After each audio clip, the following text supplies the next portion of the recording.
Hello student.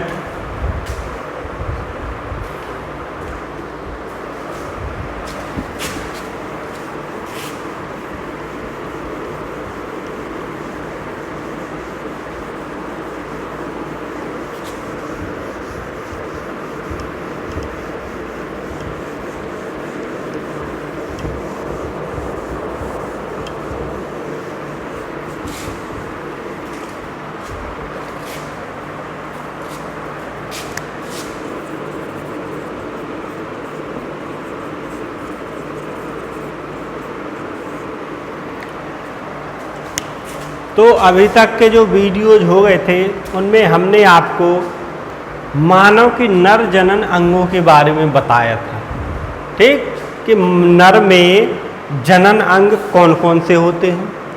ठीक, तो जनन अंग को हमने दो भागों में बांटा था, ठीक, प्राथमिक जनन अंग तथा द्वितीयक जनन अंग। प्राथमिक जनन अंग वो जनन, एक मिनट,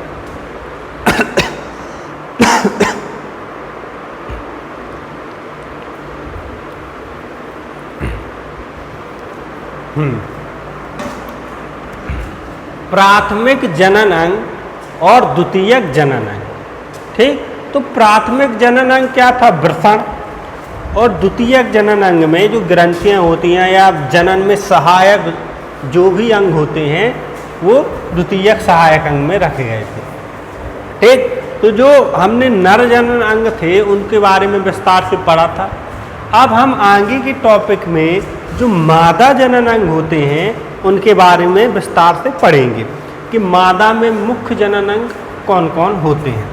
ठीक, तो जैसे नर जनन अंग में हमने उसे दो भागों में बांटा था, उसी प्रकार से मादा जनन अंग को भी हम दो प्रकार से बांटेंगे। ठीक,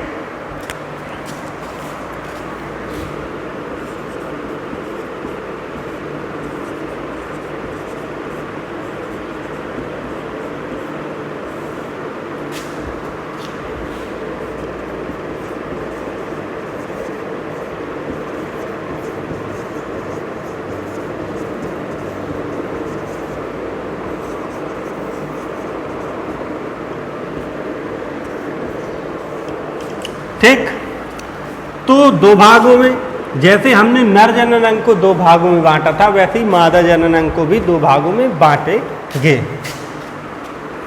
मादा जनन अंग को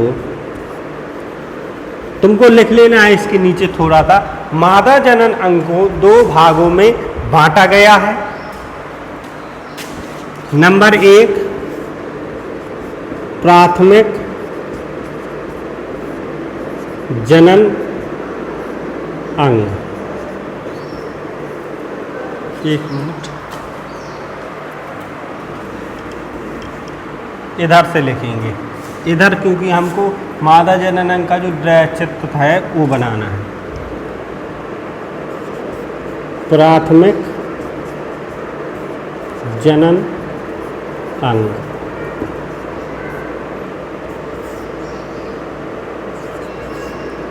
द्वितीयक सहायक अंग। ठीक, तो दो भागों में बांटा गया, एक तो प्राथमिक जनन अंग, दूसरा है द्वितीयक सहायक अंग। ठीक, अब देखो आपको ये चीज हमेशा याद रखनी है कि जो प्राथमिक जनन अंग होता है वही जनन अंग होता है जिसमें युग्मक का निर्माण होता है, चाहे वो नर में हो चाहे मादा में हो। ठीक, अब जैसे नर में हमने लिखा है था प्राथमिक जनन अंग, उसमें नर युग्मक का निर्माण कहाँ होता है? वृषण में। तो उसमें वृषण को हमने क्या प्राथमिक जनन अंग मतलब सबसे पहले रखा था। ऐसा ही मादा जनन अंग में प्राथमिक जनन अंग कौन होता है? जहाँ पर अंडाणुओं का निर्माण होता है। ठीक, तो और मादा में अंडाणुओं का निर्माण कहाँ होता है? अंडाशय में होता है। तो जहां पर युग्मक का निर्माण होता है वही अंग प्राथमिक अंग कहलाता है, या उसी को हम प्राथमिक अंग कहते हैं। ये बात आप हमेशा याद रखना कि चाहे नर में हो चाहे मादा में, नर में जहाँ पर युग्मक का निर्माण होता है, नर में युग्मक का निर्माण कहाँ होता है? वृषण में। तो वो प्राथमिक अंग है। मादा में युग्मक का निर्माण कहाँ होता है? अंडाशय में, तो इसका वो प्राथमिक अंग है। तो जो प्राथमिक अंग है उसमें लिखेंगे अंडाशय, इसको कहते हैं ओवरी। देखो जिन जिन की इंग्लिश अगर आपको जरूरी है याद करना, उसकी इंग्लिश बता देंगे, नहीं तो आप तो हिंदी में याद करना है, क्योंकि एनसीईआरटी बुक पूरी हिंदी में ही है। ठीक, तो ये हो गया प्राथमिक जनन अंग। अब द्वितीय जनन अंग में बहुत से पार्ट को, बहुत से भागों को रखा गया है। द्वितीयक जनन अंग में उन्हीं भागों को रखा गया है जो अंडाशय के जो अंडाणु उत्पन्न होते हैं उनमें सहायता करता है। ठीक, शुक्राणु से मिलने तक जो जो अंग उसकी सहायता करते हैं, उन सभी अंगों को रखा गया है। नंबर 1 गर्भाशय।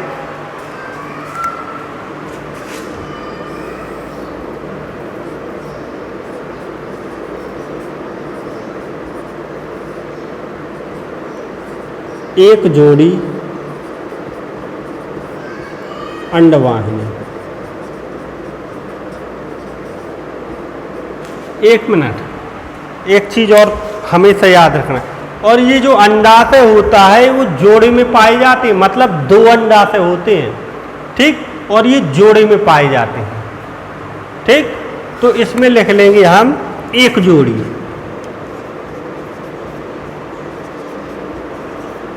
मतलब एक जोड़ी अंडाशय, 2 अंडाशय पाए जाते हैं। ठीक, और दोनों को मिलाकर एक जोड़ी बोलते हैं। ठीक,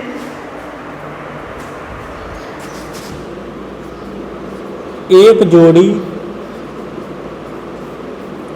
गर्भाशय, ग्रीवा, योनि। ठीक, एक मिनट और,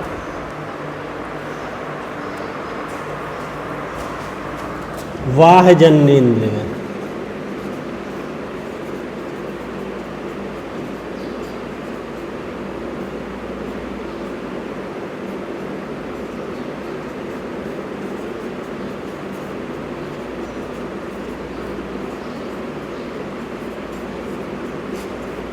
ठीक, तो जो सहायक अंग होते हैं कितने होते हैं? 1 2 3 4 5 6 सहायक अंग होते हैं। मतलब गर्भाशय सहायक अंग होता है। एक जोड़ी अंडवाहिनी, अंडवाहिनी भी सहायक अंग होता है। योनि, एक जोड़ी गर्भाशय ग्रीवा, ये भी सहायक अंग होता है। योनि, ये भी सहायक अंग होता है। जो बाह्य जननेंद्रियां होती हैं ये सहायक अंग होता है, लेकिन जब हम फीमेल का जो स्ट्रक्चर बनाते हैं, मादा जनन का जो चित्र बनाते हैं, उसमें बाह्य जननेंद्रियां दिखाई नहीं देती, ये अंदर होती हैं इसलिए उसमें दिखाई नहीं देती है। ठीक, और सबसे लास्ट है एक जोड़ी स्तन ग्रंथियां। जो मादा में स्तन ग्रंथियां होती हैं वो भी क्या होती हैं? जनन अंग के अंतर्गत आती हैं। ठीक, अब जो सहायक अंग हैं या जो प्राथमिक अंग हैं उनको हम स्ट्रक्चर में देखेंगे। ठीक,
ठीक, तो ये मादा जननांग है।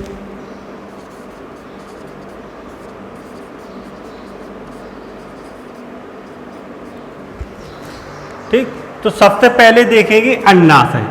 कहता है एक जोड़ी अंडाशय। तो ये जो स्ट्रक्चर होता है, एक ये 1 और ये 2, ये क्या होता है? अंडाशय होता है। तो इसको हम लिख देंगे अंडाशय।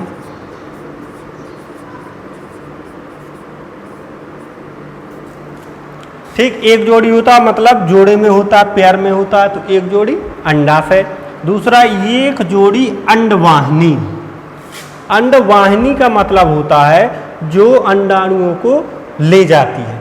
ठीक, तो एक जोड़ी अंडवाहिनी इधर से लेके जो इधर तक का जो स्ट्रक्चर होता है पूरा, इधर से लेके जो पूरा स्ट्रक्चर होता है, ये कहलाता है अंडवाहिनी।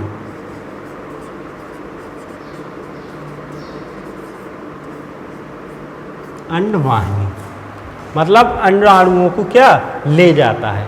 जो मादा युग्मक होते हैं, जैसे अंडाणु कोई हुआ तो इधर से जाता है, ऐसे आता है। ठीक, तो एक जोड़ी अंडवाहिनी, एक अंडवाहिनी ये हो गई, एक अंडवाहिनी ये हो गई, तो मतलब 1 और 2, एक जोड़ी अंडवाहिनी।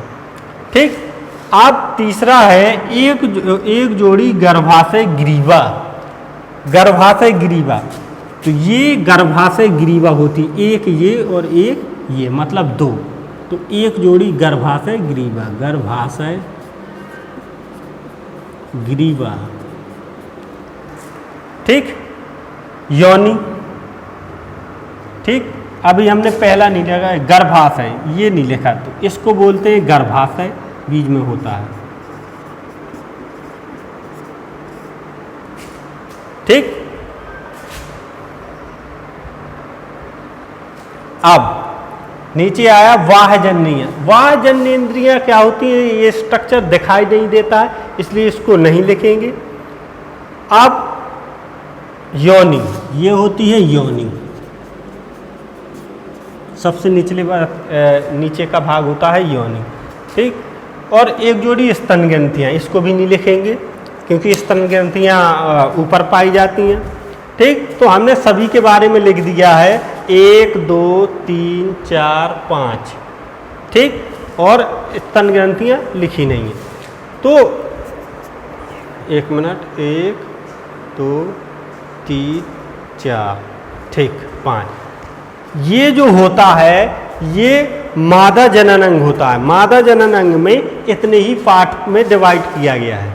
ठीक, इसके अतिरिक्त जो गर्भाशय, जो अंडवाहिनी होती है, इसको भी अलग से 3-4 पार्ट में डिवाइड किया गया है। ठीक, तो इसकी जो 3-4 पार्ट में डिवाइड किया गया है अंडवाहिनी को, उसकी हमको इंग्लिश लिखना जरूरी है, क्योंकि कभी कभी 1-1 2-2 नंबर में पूछ देता है इसके बारे में। ठीक, तो उसका इंग्लिश में पूछ देता है, हिंदी में नहीं देता है। ठीक, इसलिए इसकी इंग्लिश हमको लिखना जरूरी होता है। ठीक, जैसे ये इस हिस्से को कहते हैं फिम्बरी, फिम्बरी या झालर।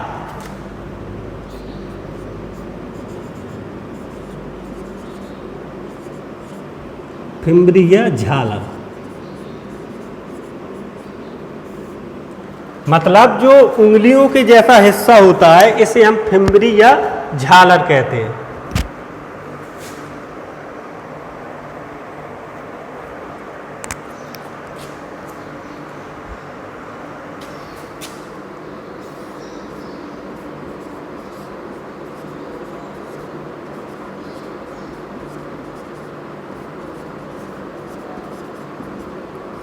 जो झालर के ऊपर का हिस्सा होता है, इसे बोलते हैं इन्फंडिबुलम या कीपक। कीपक,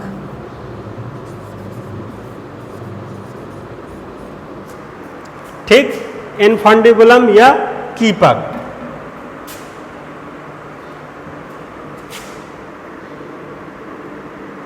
अब इसको थोड़ा साफ कर दें।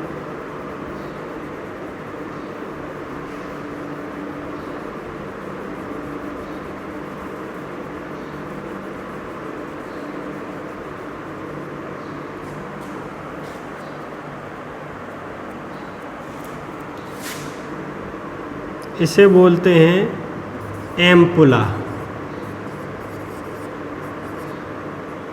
या तुम्बिका। एम्पुला या तुम्बिका, और इसे बोलते हैं इस्थमस, संकीर्ण पथ। ठीक, तो जो अंडवाहिनी होती है, जो अंडाणुओं को ले जाती है, उसके 4 भागों में डिवाइड किया है। इसकी हमको इंग्लिश लिख लेना है, क्योंकि ये इंग्लिश में कभी कभी पूछ देता है। पहला है फिम्बरी, जो उंगलियों जैसी संरचना होती है, 1 2 3 4, इसको फिम्बरी बोलते हैं या झाला।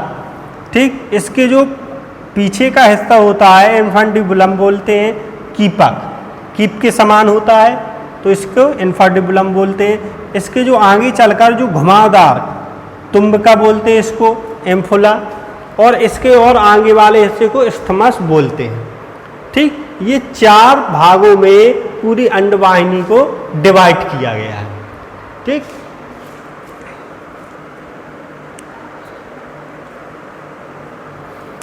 अब क्या होता है, इधर आई और कर लेना, आई नहीं लिखा है, आई। कभी कभी ये क्वेश्चन पूछ देता है कि नर जो शुक्राणु होते हैं वो मादा के अंडाणु से मिलते कहाँ पर है।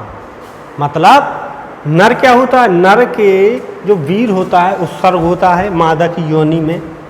ठीक, जब जब नर का वीर होता है मादा की योनि में क्या उत्सर्ग होता है या निकलता है। ठीक, तो जो शुक्राणु होते हैं वहीं पर विसर्जित हो जाते हैं, गिर जाते हैं। ठीक, तो ये आगे की ओर बढ़ते हैं और जाते कहाँ हैं, अंडवाहिनी की ओर। अंडवाहिनी की ओर जाते हैं, मतलब अंडाणु से मिलने की ओर, और अंडाणु इधर से होता हुआ आता है ऐसे, और इधर आता है। ठीक, और जैसे ही ये अंडाणुओं के पास पहुंचता है और उससे क्या जनन करता है। ठीक, तो एक क्वेश्चन पूछा जाता है कि जो शुक्राणु होते हैं वो अंडाणु से मिलते कहाँ हैं। तो जो शुक्राणु होते हैं वो अंडाणु से मिलते हैं एम्फुला और इस्थमस, एम्फुला और इस्थमस के बीच में।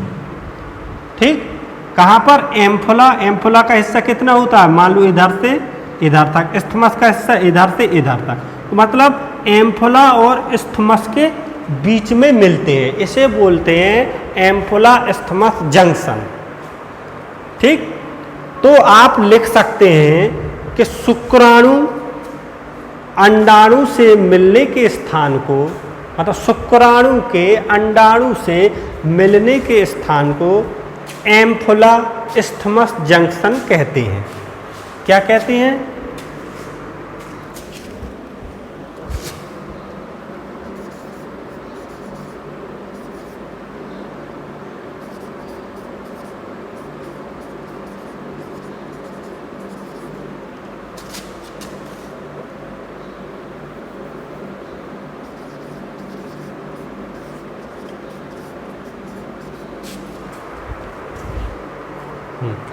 एम्फुला इस्थमस जंक्शन। ठीक, तो मतलब जहां पर शुक्राणु और अंडाणु मिलते हैं उसके कहते हैं एम्फुला इस्थमस जंक्शन। ये आप नीचे नोट में लिख लेना। ठीक, ठीक, यहीं पर एक नंबर में विकल्प में भी पूछ देता है कि शुक्राणु अंडाणु से मिलते कहाँ पर है, एम्फुला इस्थमस जंक्शन में। और यही सेम प्रोसेस इस साइड भी होती है, यही सेम प्रोसेस इस साइड भी होती है। ठीक, तो जो शुक्राणु सबसे पहले अंडाणु से मिलेगा वही प्रोसेस में भाग लेगा, बाकी सभी शुक्राणु अंडाणु क्या होते, वेस्ट चले जाते। और ऐसे ही लाखों करोड़ों शुक्राणु होते हैं हमारे वीर में, और ऐसे ही अंडाणु होते हैं। तो जो शुक्राणु अंडाणु सबसे पहले मिलता है उसी प्रकार क्या होता है, वो भाग जनन में भाग लेता है, मतलब वही शुक्राणु और अंडाणु जनन में भाग लेते हैं, बाकी सारे क्या वेस्ट चले जाते हैं। ठीक, तो आपको ये चित्र बनाना है, डायग्राम बनाना है। सबसे पहले तो आपको प्राथमिक सहायक अंग लिखना है, द्वितीयक सहायक अंग लिखना है, इसके बाद आपको ये नीचे चित्र बनाना है। ठीक, चित्र इसी से आप बना लेना, जो किताब में वो थोड़ा टफ दिया है तो आप इसी से चित्र बना लेना, और इसके आगे की जो प्रोसेस होती है वो हम कल के वीडियो में बताएंगे। ठीक, इसमें जो ना समझ में आया वो हमें लिख के बता सकते हो तो बता देना। ठीक।